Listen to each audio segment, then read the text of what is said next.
তিন জায়গায় প্রয়োজনে মিথ্যা বলা যায়।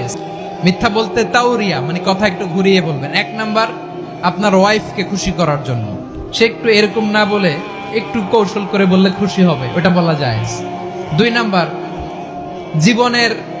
জীবন মরণের ব্যাপার, জান বাঁচানোর জন্য একটু কৌশল করে ঘুরিয়ে বললেন, এটা জায়েজ। তিন নাম্বার, দুইজন ঝগড়া লাগছে, তাদেরকে মিলিয়ে দেওয়ার জন্য কৌশল করে একটু মিথ্যা বলা, ঘুরিয়ে বলা জায়েজ।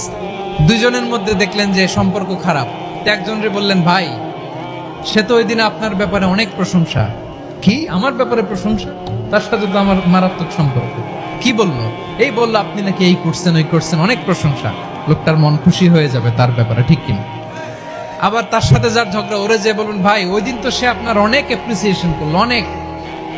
সে তো অবাক, কিরে বলে কি? আমার এই যে দুইজনের ব্যাপারে দুইজনের একটু ভালো ভালো কথা বলে দিচ্ছেন, একদিন দেখবেন রাস্তা দিয়ে হাঁটার সময় একে অপরকে সালাম দিয়ে ফেলছে, সালাম দিয়ে বুকে জড়ায় ধরছে, আছে না নাই? আবার মিলমিশ হয়ে গেছে। কিন্তু আমাদের স্বভাব হইলো, দুই প্রতিবেশী যদি একসাথে বসে একসাথে হাঁটে, দূর থেকে দেখলে আমাদের জলে, আছে না নাই? ঘটনা কি? এই দুইটার মধ্যে এত মিল কে? এই দুইটার মধ্যে গিরিঙ্গি লাগানো যায় কিভাবে? হ্যাঁ, এই বন্ধুত্ব, ফ্রেন্ডশিপ নষ্ট করা যায় কিভাবে? এরকম মানুষের কথা সবার না, আমাদের অনেকের মধ্যে আছে না নাই? আল্লাহর কাছে তওবা করেন, এই মানসিকতার যেন আমরা না হই, আমরা মিলিয়ে দিব। বিশ্বনবী বলেন, আলা উখবিরুকুম বিআফদাল দারাজাতিস সিয়ামি ওয়াস সালাতি ওয়াস সাদাকা। হে আমার উম্মতেরা, নামাজ, রোজা, দান, দেখেন নামাজ, রোজা, দানের চেয়েও বড় কোন শ্রেষ্ঠ ইবাদতের কথা আমি কি তোমাদের বলবো না?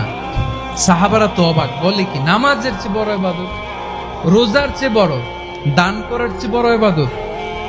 সাহাবীরা বললেন, বালা ইয়া রাসূলুল্লাহ। নবী বলেন, বিশ্বনবী বললেন, নামাজের চেয়েও বড়, রোজার চেয়েও বড়, যাকাতের চেয়েও বড়, সাদাকার চেয়েও বড় একটা ইবাদত আছে, আমি কি তোমাদের বলবো না?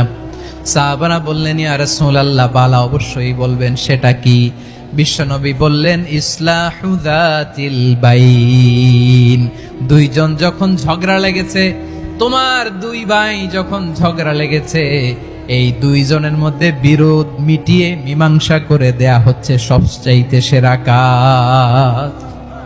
দুইজন ঝগড়া লাগছে, ইসলাহু যাতিল বাইন, দুইজনের মধ্যে মিলিয়ে দেয়া, এটা নামাজ, রোজা, সাদাকার চেয়ে বেশি সওয়াব। সুবহানাল্লাহ, এত আসতে, হ্যাঁ?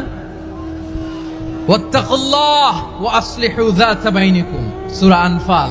আল্লাহ বলেন, আল্লাহরে ভয় করো, ঝগড়া লাগলে মজা নিও না। ওয়াত্তাকুল্লাহ, আল্লাহরে ভয় করো, ফাসলিহু যাতা বাইনিকুম, মিলিয়ে দিও।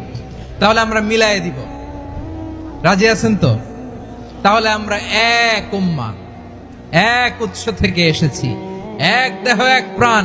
আমাদের সম্পর্ক বড় মজবুত, সীসা ঢালা প্রাচীরের মতো, কেউ টলাতে পারে না, কেউ ভাঙতে পারে না, ঠিক কিনা?